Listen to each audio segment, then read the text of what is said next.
Assalamualaikum warahmatullahi wabarakatuh. Yang Sastrip semoga hidupnya selalu dilimpahkan rezeki, cinta, dan perlindungan dari Allah Subhanahu wa Ta'ala. Aku menikah karena ingin hidup tenang. Tapi ternyata, lelaki yang kupilih justru menjadikanku wanita yang setiap malam bersujud dalam luka dan dendam. Di sebuah pedesaan yang tenang dan penuh aroma tanah basah bernama Kaligondang, tinggal seorang gadis lugu bernama Sarti. Ia yatim piatu, dibesarkan oleh bibinya, dan terkenal di kampung sebagai gadis yang rajin ngaji dan santun tutur katanya. Warga sering berkata, Sarti itu calon istri salehah. Sampai suatu hari, datanglah seorang pria bernama Desta, lelaki dari kota yang mengaku baru kembali dari mondok di luar Jawa.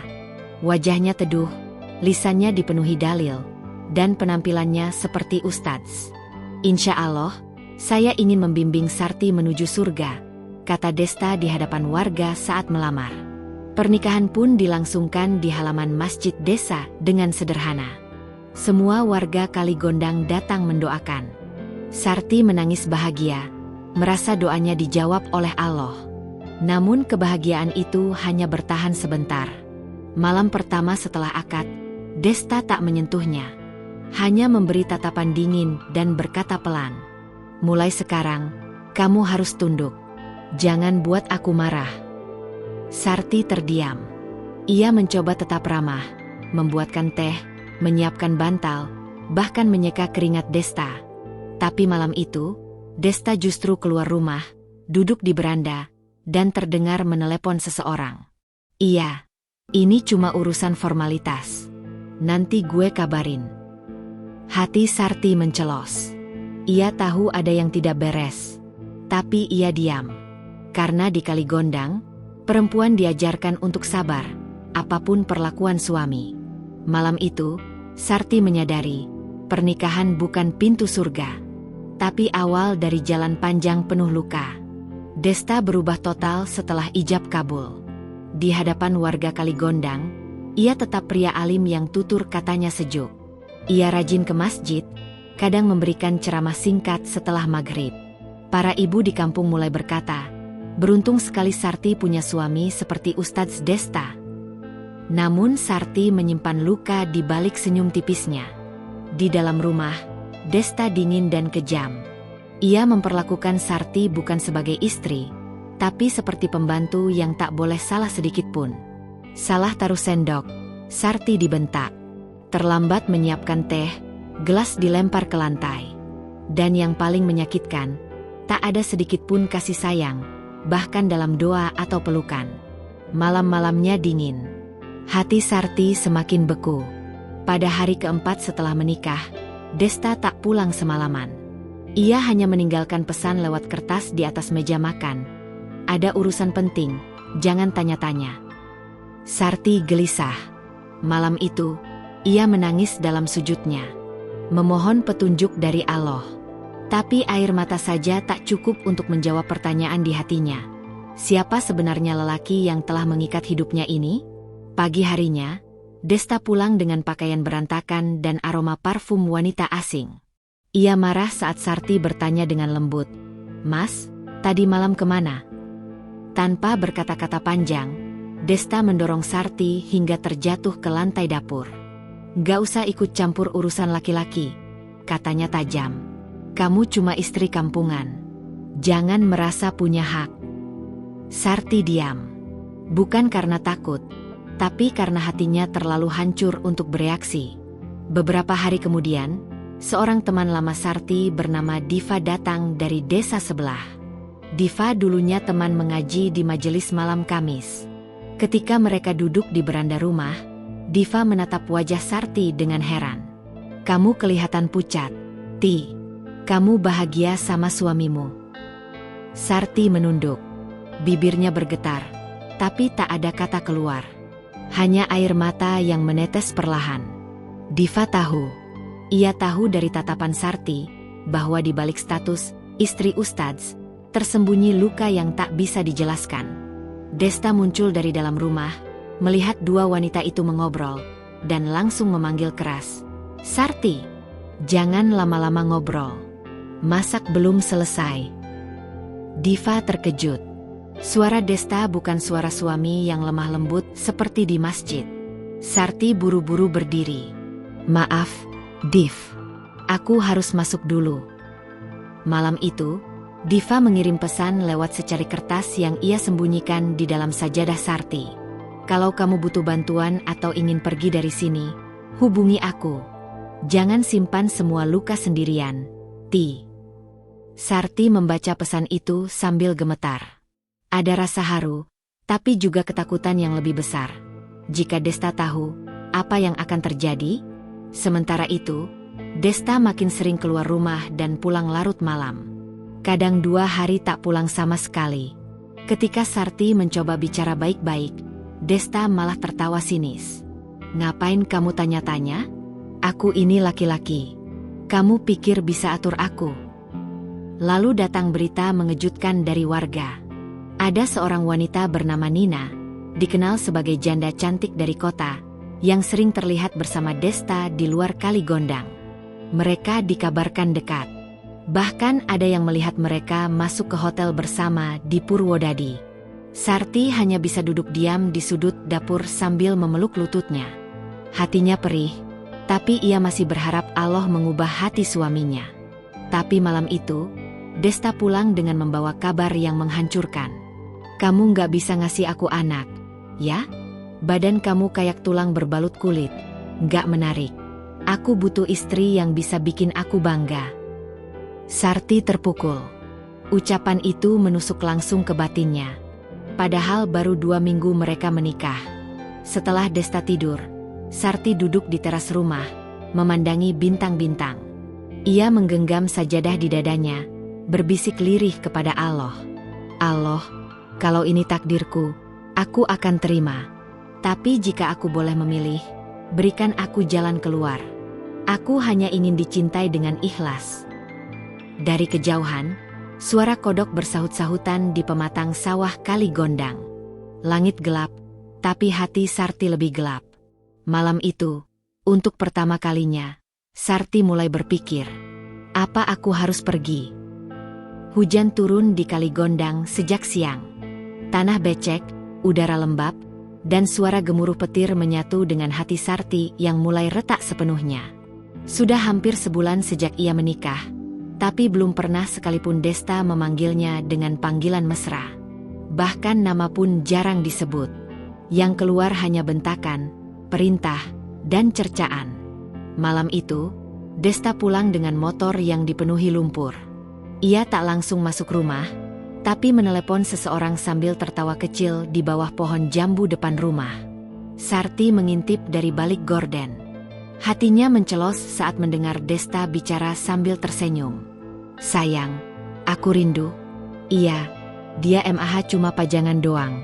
Lihat aja, sebentar lagi aku ceraikan. Sarti menutup mulutnya dengan tangan. Tubuhnya bergetar, bibirnya pucat. Ternyata yang selama ini ia takutkan, benar adanya. Desta mencintai wanita lain. Bukan dia. Bukan istri sah yang ia nikahi di depan penghulu. Wanita itu bernama Nina, dan kabarnya dulu pernah dekat dengan Desta semasa kuliah. Setelah lama tak berjumpa, mereka kembali terhubung lewat media sosial.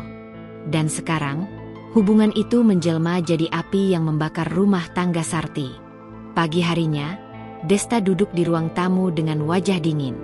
Ia seperti menunggu sesuatu. Tak lama kemudian, motor matic putih berhenti di depan rumah. Sarti mengintip dari celah jendela dan hatinya langsung lemas. Dengan pakaian modis dan lipstik merah menyala, wanita itu masuk ke rumah tanpa salam. Ia melirik Sarti dari ujung kaki hingga kepala, lalu menyeringai. Oh, ini ya istri kamu? Lucu. Kayak pembantu. Desta tertawa.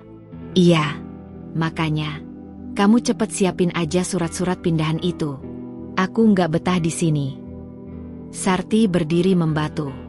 Matanya menatap Desta yang kini duduk berdampingan dengan Nina, di ruang yang dulu ia pel bersih setiap pagi, tempat ia menyiapkan teh hangat dengan harapan bisa menyenangkan suami. Tapi sekarang, tempat itu menjadi saksi pengkhianatan terang-terangan. Beberapa hari kemudian, Desta pergi ke kota bersama Nina, menginap entah di mana. Ia tak pulang selama 3 hari. Sarti hanya ditemani sepi dan sajadah yang basah oleh tangisan. Hingga suatu pagi, datanglah seorang lelaki tua yang dihormati warga Kaligondang, Pak Nugi, ketua takmir masjid. Ia datang tanpa undangan, membawa kabar dari Langgar. "Kami sudah dengar tentang perilaku Desta," katanya dengan suara rendah. "Kami minta maaf, Sarti. Kami merasa bersalah telah meyakinkanmu menerima lamaran dia." Sarti hanya menunduk, air matanya menetes. "Kamu masih bisa kembali ke rumah bibimu di dusun seberang. Kalau kamu butuh perlindungan, warga di sini akan membantumu." Tapi Sarti menolak. Bukan karena ia ingin bertahan, tapi karena ia ingin menyelesaikan sesuatu. Malam itu, ia menulis surat. Sebuah surat yang akan ia serahkan ke Nina, wanita yang telah merebut kebahagiaannya. Pagi masih berkabut di Kaligondang. Sarti berdiri di depan rumah, menggenggam amplop lusuh yang ia isi dengan sepucuk surat. Bukan surat ancaman, bukan pula kata-kata kasar. Tapi sebuah luka yang ditulis dengan pena sabar, dari seorang istri sah yang dikhianati oleh 2 manusia yang ia kenal, suaminya, dan perempuan yang disebut sebagai saingannya. Surat itu dititipkan ke Aryo, adik sepupu Desta yang diam-diam prihatin pada nasib Sarti. Aryo berjanji akan memberikannya langsung ke tangan Nina tanpa sepengetahuan Desta. Isi surat itu, "Assalamualaikum, Nina. Mungkin kamu merasa menang karena bisa merebut hatinya. Tapi ketahuilah, aku tidak sedang bersaing. Aku hanya mencoba mempertahankan pernikahan yang dijanjikan atas nama Allah. Aku tak akan bertanya kenapa kamu datang ke rumah kami tanpa sopan, atau kenapa kamu membandingkan aku dengan dirimu. Tapi aku ingin kamu tahu, cinta yang didapat dengan menyakiti orang lain tidak akan pernah membawa berkah. Desta boleh memilihmu. Aku tidak akan memohon. Tapi aku ingin kalian berdua tahu, aku tidak bodoh, aku tidak tuli, dan aku tidak buta. Aku menyaksikan semuanya. Dan doaku, semoga Allah memberimu hati yang bisa merasakan perasaan wanita lain. Dari wanita yang kamu rendahkan, Sarti." 2 hari kemudian, Nina datang lagi ke rumah. Tapi kali ini, raut wajahnya berbeda. Tak ada senyum sinis, tak ada hinaan. Ia berdiri di depan pintu, menggenggam surat itu. Sarti membuka pintu dengan tenang. Mereka bertatap muka. "Maaf," kata Nina lirih. "Aku nggak tahu. Kamu selama ini sekuat itu." Sarti tak menjawab. Ia hanya mempersilakan Nina duduk. Namun Nina menggeleng. "Aku nggak akan lama. Aku cuma ingin bilang, aku pamit. Aku sudah bilang ke Desta.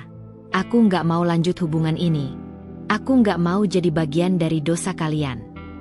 Sarti terdiam. Tubuhnya lemas, bukan karena senang, tapi karena hatinya sudah terlalu letih. Ia tidak tahu harus percaya atau tidak. Tapi kepergian Nina membawa sedikit angin damai di antara badai rumah tangga yang telah compang-camping. Namun Desta tidak tinggal diam. Saat pulang malam itu, ia mengamuk. Ia melempar piring, menendang kursi, dan membentak tanpa kendali. "Kamu yang racunin dia, ya? Kamu yang bikin Nina ninggalin aku." Sarti berdiri dengan tenang. Untuk pertama kalinya, ia menatap mata Desta tanpa gentar. "Aku tidak meracuni siapapun. Tapi mungkin, kamu sedang dihukum oleh Allah karena menyia-nyiakan istri sahmu." Desta terdiam. Kalimat itu seperti tamparan keras di wajahnya. Tapi alih-alih menyesal, ia justru menatap Sarti dengan amarah yang lebih dalam. "Kamu mulai berani sekarang." Dan untuk pertama kalinya juga, Sarti berkata dengan nada yang belum pernah ia gunakan. "Aku bukan budakmu, Desta. Aku istrimu. Dan kalau kamu tidak bisa menghargai itu, maka aku juga tak akan diam lagi." Malam itu, Desta pergi meninggalkan rumah. Tapi sebelum ia sempat menutup pintu, Sarti berkata, "Aku akan temui kepala desa besok. Aku akan bicara. Kamu bukan hanya suami yang buruk, tapi juga imam yang gagal." Dan malam itu, Kali Gondang seperti sunyi dari suara kodok dan jangkrik. Seolah alam pun tahu, badai rumah tangga Sarti dan Desta telah sampai di ambang kehancuran. Pagi itu, balai desa Kali Gondang mulai dipenuhi warga. Mereka datang bukan untuk urusan surat tanah atau pembagian bantuan seperti biasanya. Hari itu, mereka mendengar kabar bahwa Sarti, perempuan pendiam dan penyabar yang selama ini hanya dikenal sebagai istri Desta, akan bicara. Di hadapan kepala desa. Di hadapan semuanya. Pak Lurah Mardiono, pria sepuh yang disegani karena bijaknya, duduk di tengah ruangan. Di sebelahnya, hadir pula Pak Nugi, takmir masjid, dan Bu Diva, kader PKK yang dulu mempertemukan Sarti dan Desta. Lalu datanglah Sarti. Mengenakan kebaya sederhana berwarna coklat tanah, wajahnya terlihat tenang namun tegas. Langkahnya mantap, meski hatinya masih menyimpan luka yang menganga. Tanpa basa-basi, Pak Lurah membuka pembicaraan. Sarti, kami dengar kamu ingin menyampaikan sesuatu yang penting. Silakan, Nak. Sarti berdiri, menggenggam ujung kerudungnya. Lalu, suaranya terdengar pelan namun menusuk setiap hati yang hadir. Saya datang bukan untuk membuka aib siapa-siapa, tapi saya ingin menyelamatkan diri saya sebelum saya hancur. Hening. Semua mata menatapnya. Tak ada suara batuk, bahkan jangkrik pun seakan enggan mengganggu. Saya sudah menikah dengan Desta lebih dari sebulan. Tapi selama itu pula, saya tidak pernah diperlakukan sebagai istri. Saya dibentak, dihina, bahkan diancam akan diceraikan setiap hari. Dia membawa perempuan lain ke rumah kami, dan saya disuruh diam. Bu Diva terkejut. Pak Nugi mengangguk pelan, mengisyaratkan bahwa ia sudah menduga hal itu sejak lama. Kalau saya bertahan, itu bukan karena saya bodoh, tapi karena saya ingin menjaga nama baik keluarga, menjaga pernikahan yang katanya disaksikan langit. Tapi kalau hanya saya yang bertahan, sementara suami saya terus berzina secara terang-terangan, maka izinkan saya menyerahkan semuanya kepada kepala desa dan masyarakat. Saya ingin keluar dari lingkaran ini. Saya ingin hidup. Air mata tak bisa dibendung. Tapi bukan tangisan lemah. Tangisan Sarti hari itu adalah tangisan keberanian. Tangisan perempuan yang memilih melawan rasa sakit dengan harga diri. Desta datang terlambat. Ia menyaksikan semuanya dari pintu balai desa. Dan saat semua mata berbalik ke arahnya, ia justru berdiri dengan wajah tak bersalah. Wah, jadi kamu ngadu sekarang, ya? Katanya dengan sinis. Tapi tak ada yang tertawa bersama Desta hari itu. Bahkan Aryo, adiknya sendiri, berdiri dan berkata tegas. Kamu sudah kelewatan, Mas. Semua orang di Kali Gondang tahu siapa yang jahat dan siapa yang teraniaya. Pak Lurah menghela napas panjang. Desta, ini bukan lagi soal rumah tangga. Ini soal tanggung jawab seorang laki-laki, seorang suami, dan seorang warga desa. Kamu sudah mempermalukan istrimu. Dan kamu harus bertanggung jawab. Desta melirik Sarti. Kamu mau cerai, ya? Gitu aja repot amat. Sarti menatapnya tajam. Cerai bukan akhir, tapi awal dari hidup baru yang lebih tenang. Tanpa kamu. Musyawarah hari itu berakhir dengan keputusan yang menggetarkan Kali Gondang. Perceraian secara adat dan permintaan maaf terbuka dari Desta kepada Sarti di masjid pada hari Jumat mendatang. Hari itu juga, Sarti pindah ke rumah bibinya di dusun sebelah, di antar warga. Ia tak membawa banyak barang, hanya beberapa baju, Al-Quran, dan selembar kain putih yang dulu ia pakai saat ijab kabul. Tapi ada satu hal yang ia bawa paling penting, harga dirinya yang utuh kembali. Masjid Jami, Kali Gondang siang itu penuh sesak. Bukan hanya karena salat Jumat, tapi karena kabar yang menyebar ke seluruh pelosok desa. Desta, lelaki yang selama ini dikenal angkuh dan semena-mena kepada istrinya, akan diminta menyampaikan permintaan maaf terbuka di depan jamaah. Sesuai kesepakatan adat, ini bukan sekadar sanksi sosial, melainkan bentuk pertanggungjawaban moral seorang suami di hadapan masyarakat dan Allah. Setelah khutbah Jumat usai, Pak Nugi berdiri dan membuka mikrofon. Suaranya mantap namun bergetar. Jamaah sekalian, hari ini kita akan menyaksikan sebuah bentuk ikhtiar untuk memperbaiki yang rusak. Kita akan dengarkan pengakuan dan permintaan maaf dari saudara Desta. Desta maju perlahan. Wajahnya pucat, bibirnya kaku. Baru kali ini ia berdiri bukan sebagai lelaki yang ditakuti, tapi sebagai lelaki yang harus menundukkan ego. Ia menatap jamaah sejenak, lalu menunduk. Saya, Desta, anak dari almarhum Pak Darto, ingin meminta maaf. Kepada istri saya, Sarti, kepada warga Kaligondang, kepada para sesepuh dan para ustadz. Suara Desta terdengar berat, seperti diseret oleh beban yang ia pikul sendiri. Saya mengakui bahwa saya telah berbuat zalim. Saya mengabaikan istri yang sah, mempermalukannya, dan menjalin hubungan terlarang. Saya dibutakan nafsu, saya lalai sebagai imam. Dan saya sadar, semua itu bisa menjadi azab di dunia dan akhirat jika saya tidak bertobat. Ia berhenti sejenak, menghela napas panjang. Saya tidak minta dikasihani, tapi saya mohon agar diberi kesempatan untuk berubah. Saya akan menyelesaikan pernikahan ini dengan baik, dan saya tidak akan mengganggu kehidupan Sarti lagi. Beberapa jamaah terdiam. Ada yang mengangguk pelan, ada yang menghela napas. Tak sedikit pula yang merasa lega.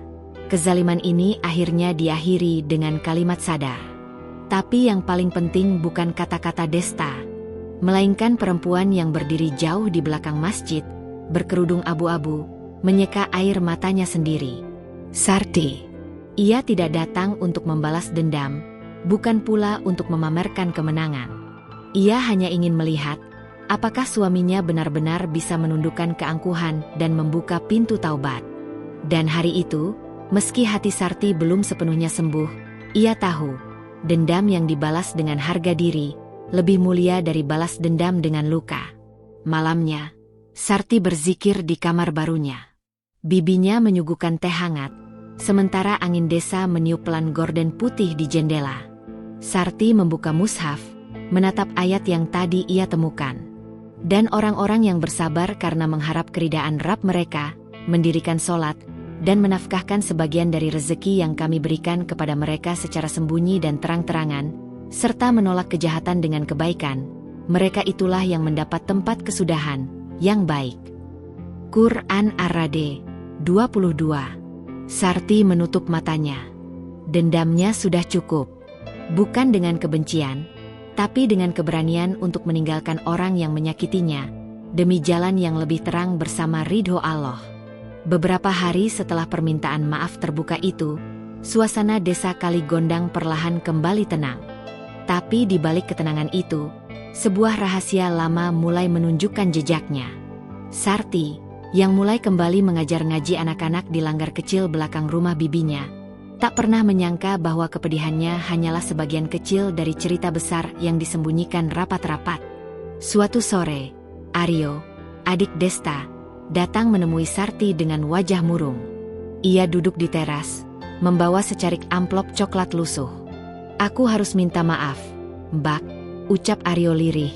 Selama ini aku diam. Tapi aku nggak bisa lagi pura-pura. Sarti menatapnya heran.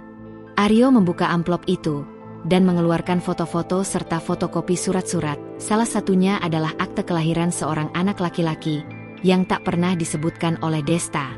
Itu, anak dari perempuan yang selama ini dia bawa pulang ke rumah. Tapi bukan cuma itu. Mbak Sarti, perempuan itu dulunya istri simpanan juragan sawah di desa tetangga. Dan Desta, dia tahu semua itu. Mereka main belakang sejak sebelum menikah dengan Mbak. Sarti terdiam. Tenggorokannya tercekat. Foto-foto itu menunjukkan dengan jelas, Desta bukan hanya mengkhianatinya setelah menikah, tapi bahkan sebelum ijab kabul mereka terucap. Sebenarnya, keluarga kami udah tahu semua ini, lanjut Aryo pelan. Bapak nggak setuju waktu Desta ngelamar Mbak. Tapi Desta ngotot. Dia cuma butuh perempuan yang bisa jaga nama baiknya. Bukan istri, tapi tameng. Air mata Sarti jatuh. Tapi bukan karena sedih, melainkan karena terlalu lama dibohongi. Hari itu juga, ia menyendiri di musola kecil. Ia duduk bersimpuh, memandang sajadah yang biasa ia pakai sejak kecil. Hatinya perih, tapi pikirannya mulai terbuka. Allah tak pernah tidur. Semua dusta akan terkuak, semua luka akan mendapat ganti. Malamnya, ia menulis surat. Tapi bukan untuk Desta. Surat itu ditujukan pada dirinya sendiri. Sarti, kamu bukan perempuan yang kalah. Kamu hanya diuji. Dan sekarang, saatnya kamu sembuh. Bukan untuk balas dendam, tapi untuk membuktikan bahwa luka yang dibersihkan dengan sabar akan menjadi pelita dalam gelapnya dunia. Pagi itu di Kali Gondang, embun masih menggantung di dedaunan, dan suara ayam bersahutan di kejauhan. Tapi rumah kecil milik Sarti terasa lebih terang dari biasanya. Bukan karena cahaya matahari, melainkan karena keteguhan hati seorang perempuan yang telah selesai dengan masa lalu dan siap melangkah ke masa depan. Desta, setelah permintaan maafnya, mencoba beberapa kali menghubungi Sarti. Namun semua pintu sudah tertutup. Bukan karena Sarti ingin membalas, tapi karena ia sadar, tak semua luka harus disambung kembali, tak semua masa lalu layak diperjuangkan lagi. Di waktu yang sama, Desa Kali Gondang mulai membicarakan perubahan besar. Sarti, yang dulu hanya dikenal sebagai istri Desta, kini mulai aktif membina kelompok ibu-ibu majelis taklim. Bahkan Diva, keponakan kecilnya yang dulu pemurung, kini rajin belajar ngaji dan menjadi salah satu murid terbaiknya. Sementara itu, Aryo, adik Desta, kini semakin sering membantu kegiatan masjid. Tanpa diketahui banyak orang, ia menyisihkan sebagian uang hasil panen untuk mendukung kegiatan belajar Quran yang dipimpin Sarti. Bukan karena cinta, tapi karena rasa hormat. Hari Jumat itu, Sarti berdiri di halaman masjid. Ia baru saja menyelesaikan kajian tentang perempuan dan ketabahan hati. Wajah-wajah perempuan desa terlihat teduh, beberapa di antaranya tak kuasa menahan air mata. Tidak semua luka harus diumbar, ujar Sarti pelan, tapi jangan pernah memaksa diri memaafkan sesuatu yang belum selesai dalam dada. Yang penting, jangan sampai dendam menutup pintu cahaya dari Allah. Malamnya, Sarti duduk sendirian di beranda. Langit Desa Kali Gondang tampak bersih. Ia memandang bintang-bintang yang bertabur, lalu menutup matanya dan tersenyum. Ya Allah, Engkau tahu segalanya. Aku tidak ingin membalas. Cukup jadikan aku kuat. Cukup jadikan aku bahagia, tanpa harus menyakiti. Kini, dendamnya telah luruh bersama setiap sujud yang panjang. Sakit hatinya telah dikuburkan bersama malam-malam tahajud yang penuh air mata. Dan hidupnya, untuk pertama kali, terasa utuh meski sendiri. Sarti telah pulang. Bukan ke rumah Desta, tapi ke rumah hatinya sendiri, yang penuh cahaya.